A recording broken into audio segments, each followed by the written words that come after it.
जय भीम, नमो बुद्धाय। The great B R Ambedkar YouTube channel में आपका हार्दिक स्वागत है, हार्दिक अभिनंदन है। SC ST OBC के महापुरुषों की विचारधारा पे चलने वाली एक ही पार्टी, राष्ट्रीय पार्टी बहुजन समाज पार्टी, जो कि बहुजन समाज के हित, स्वास्थ्य, शिक्षा, रोजगार की बात करती है और सर्व समाज की कानून व्यवस्था की बात करती है, सर्व समाज की रोजगार की ऊपर बात करती है।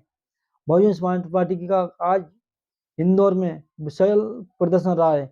देश में बढ़ती हुई महंगाई, भ्रष्टाचार, रोजगार, साथ साथ में मध्य प्रदेश में खासकर अनुसूचित जाति, अनुसूचित जनजाति और अल्पसंख्यक पिछड़े वर्गों पर हो रहे दिन दहाड़े अत्याचार, अन्याय के विरोध में संविधान बचाओ आंदोलन के तहत विशाल जनसभा रैली 20 नवंबर 2022 को 11 बजे से मालवा मिल पर विशाल प्रदर्शन रहा। उनको बहुजन समाज पार्टी को देखने के लिए और सुनने के लिए पूरे इंदौर, देवास, रतलाम, झाबुआ, विदिशा सभी जिलों के लोगों की जनसैलाब, उज्जैन तक जनसैलाब रहा है। लाखों संख्या, हजारों संख्या पब्लिक रही थी। जो बहुजन पार्टी के आज मुख्य अतिथि है माननीय रामजी गौतम जी, सांसद राज्यसभा, मुख्य प्रभारी मध्य प्रदेश। विशेष अतिथि है माननीय श्रीकांत, मध्य प्रदेश बहुजन समाज पार्टी। माननीय इंजीनियर रमाकांत टेम्पल जी, प्रदेश प्रभारी मध्य प्रदेश बहुजन समाज पार्टी। माननीय रमेश डावर जी, मध्य प्रदेश बहुजन समाज पार्टी। इनको सुनने के लिए लाखों संख्या में जन सैलाब रहा। विशेष बहुजन पार्टी के पूरे कार्यक्रमों को पूरा पंडाल चकाचक भर गई, पूरा ग्राउंड में जगह नहीं रही।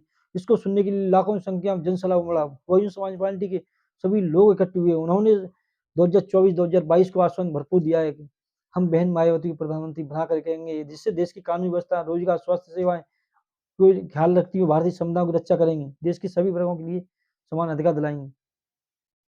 ये मैं आगे ये वीडियो, सारा वीडियो में आप देखिए, पूरा ग्राउंड पूरा भरा पड़ा है और मुख्य अतिथि की पूरी आइडियोलॉजी की विचारधारा पर किया गया है। चलो, आप सभी लोगों को मेरी तरफ से क्रांतिकारी जय भीम। क्योंकि आज जो इन्होंने विषय दिया, देश में बढ़ती महंगाई, भ्रष्टाचार व बेरोजगारी के साथ साथ मध्य प्रदेश में खासकर अनुसूचित जाति, जनजाति, गरीब व धार्मिक अल्पसंख्यकों पर हो रहे अन्याय, अत्याचार के विरोध में एवं संविधान बचाओ आंदोलन के तहत ये आज की ये सम्मेलन बुलाया गया है और जिसमें आप लोगों ने बड़ी संख्या में इंदौर के अंदर मालवा की धरती पर पूरे जोशो खरोश के साथ में आपने आज एक कदम रखे हैं और ये कदम ये मील के पथ पर साबित होंगे। ये कदम भारतीय जनता पार्टी के लिए कील साबित होंगे। जो अत्याचार आज पूरे प्रदेश के अंदर हो रहा है और जो अत्याचार पूरे देश के अंदर आज दलितों पर, आदिवासियों पर हो रहा है, वो आपसे किसी छिपा हुआ नहीं। चाहे पूरा देश के अंदर मध्य प्रदेश हो, चाहे बिहार हो, चाहे उत्तर प्रदेश हो, चाहे राजस्थान हो, जिधर भी देख लो उधर दलितों के साथ में, आदिवासियों के साथ में, गरीबों के साथ में आए दिन अत्याचार होता है कि नहीं होता है? हुआ कि नहीं हुआ? नीमच की घटना है, आदिवासी परिवार को मार दिया गया, आदिवासी बच्चे को ट्रक में बांध के खींच के मार दिया गया। अभी दमोह की घटना है कि दमोह के अंदर जो दलित अहिरवार समाज के बच्चे रहते, 5 से 7 मकान थे गांव के अंदर, उस मकानों को खाली कराने का आदेश दे दिया गया और सामंतवादी सोच के लोगों ने कहा कि दिवाली से पहले मकान खाली कर दो, इस गांव के बाहर चले जाओ, यहां कोई दलित नहीं रहेगा। कुछ लोग डर के उन्होंने घर खाली कर दिया, खाली करके गांव के 1 किलोमीटर आगे जाके बस गए। लेकिन एक परिवार नहीं गया। उस परिवार के लोगों ने कहा मेरी पुश्तैनी जमीन है, मेरा पक्का मकान मेरा अपना है और यहां मेरे पुरखों की जमीन है और मैं कैसे गांव खाली कर दूं। और दिवाली से पहले उनको अल्टीमेटम मिलता है कि दिवाली से पहले खाली करके भाग जाओ, वरना दिवाली के बाद पूरे परिवार को मार देंगे। परिवार डरा नहीं, परिवार वहीं रुका रहा और दिवाली की सुबह आप सबके संज्ञान में घटना आई कि किस तरह से पूरे परिवार पे गोलियां बरसाई गई, 3 लोगों की मौत हो गई और परिवार के बहू, छोटा बेटा, उनके पैर में गोली लग गई। वो डर के मारे बचनी जान बचा के किसी के मकानों में छिप गए, उनकी जान बच गई। लेकिन जो 3 लोग भाग नहीं सकते थे, जिनके गोली लगी, वो वहीं पे गिर गए और उसमें जो एक जो उनके पिता था घमंडी अग्रवाल शायद नाम था। घमंडी अग्रवाल को फालिश मारी हुई थी पूरी बॉडी के ऊपर, वो मारे चलने फिरने लायक नहीं था, उसको भी गोली मार दी उन लोगों ने, उसको भी गोली मार दी। और वो उसको चेक किया कि कहीं मर जिंदा तो नहीं है लोग, जाकर के नब्ज को टटोला और खींच कर तीनों बॉडियों को लेकर आए और बड़े बड़े पत्थरों से उनके सर को कुचल दिया। ये नरसंहार होता है दलितों के साथ में। और आप वोट देते हैं किसे? कांग्रेस और बीजेपी वालों को, जो तुम्हारी रक्षा नहीं कर सकते उन्हें आप वोट देने का काम करते हैं। मैं चैलेंज के साथ में कहता हूं और कसम खा लीजिए बाबा साहब की कि 2023 में अपने हाथी चुनाव को, हाथी को वोट देंगे। और फिर मैं चैलेंज करता हूं मुंडे मवालियों को, तुमने अगर अपनी मां का दूध पिया है तो एक भी दलित आदिवासी बहन बेटी की तरफ आंख उठा करके देख लेना।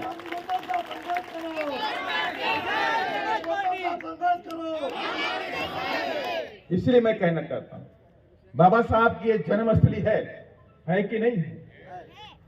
और जन्मस्थली से आज हमें संविधान मिला, इसी जन्मस्थली से आज हमें जीने का भी अधिकार मिला है।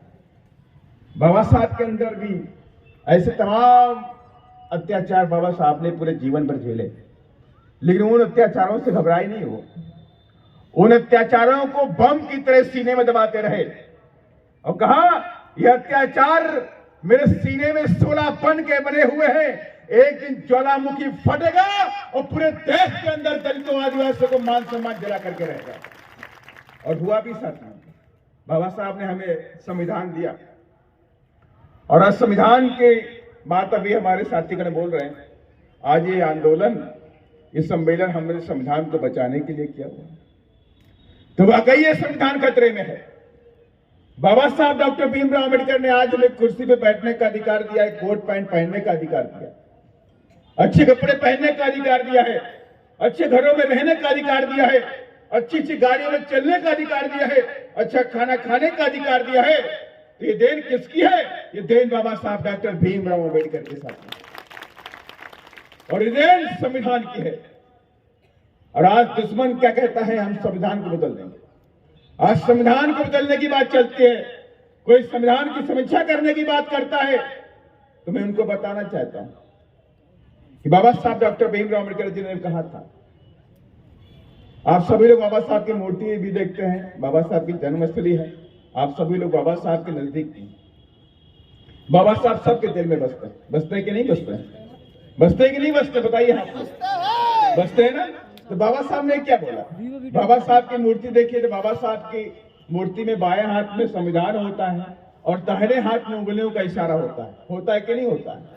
और बाबा साहब ने साफ कहा कि जाओ मेरे बच्चों, capture temple of power for your emancipation, जाओ मेरे बच्चों उस शक्ति के मंदिर पे कब्जा कर लो अपने वोट के द्वारा। क्या वो शक्ति का मंदिर क्या है? वो शक्ति का मंदिर पार्लियामेंट है, उस पर अपना वोट की द्वारा कब्जा कर लो।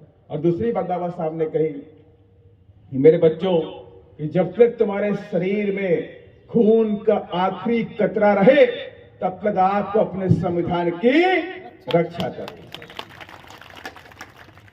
तो मैं उनको बताना चाहता हूं जो एक गलत मनसूबा पाले बैठे हुए हैं कि संविधान को हम बदल देंगे, तो मैं उनसे कहना चाहता हूं कि बहुजन समाज के लोग कि जीवन में उनके शरीर में खून का जब तक आखिरी कतरा रहेगा मेरे संविधान पे कोई आंच नहीं आने वाले पर।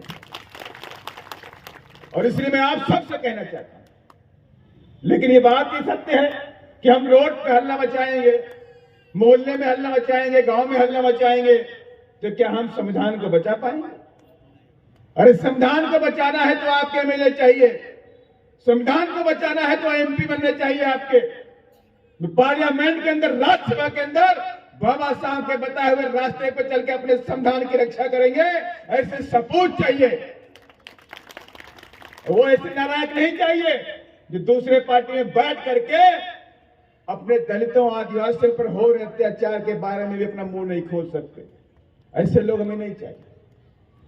आप सभी लोग बात को जानते हैं और ये सत्य तभी होगा, ये संविधान तभी बचेगा जब आप जैसे लोग, जब हमारे कार्यकर्ता, हमारे जमीनी लोग, मिशनरी लोग जीत करके एमपी एमएलए बन करके दिल्ली के गद्दी तक पहुंचेंगे, तब जाके हमारे संविधान को बचाने में हेल्प मिलेगी।